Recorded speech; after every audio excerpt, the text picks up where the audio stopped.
Hey everybody, what's up and welcome back to today's video guys. And today guys, I'm going to go ahead and be showing you how to remove background noise in GarageBand. This is a very simple thing to do guys, so make sure to watch this quick and easy video till the very end and follow my steps correctly so you can make sure that this works the same for you and you can do this yourself.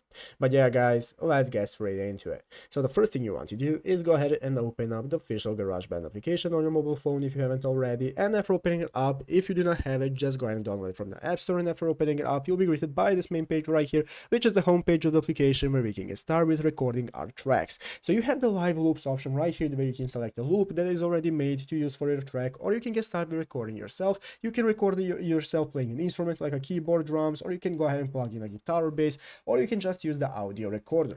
So guys, let's go ahead and open up the audio recorder right here and see how we remove any background noise from our tracks that we have.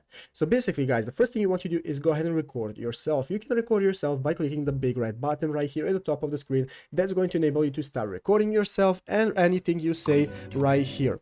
But if you want to go ahead and open up edit mode, you can do so right here in the upper left corner by clicking edit mode, and now we can get started with adding our tracks in the upper right corner. As you can see, by clicking this button, it's going to enable us to add any tracks that we have in our files, such as MP3s, that we can go ahead and get started removing background noise for. So let's go ahead and see how to remove background noise. Basically, click the sliders button right here in the upper left corner, and after clicking the sliders button, you can now scroll down and see all your settings for your track. And guys, as you can see, if you find plugins and equalizer, you can go ahead and open plugins, and guys, here you have the noise gate and the compressor. So here you can go ahead and manage what kind of noise gate you want and how much you want to remove the noise reduction from your track so that you can get your desired effect, and you can go back and get your master effects as well, manage your equal and reverb to get your desired effect.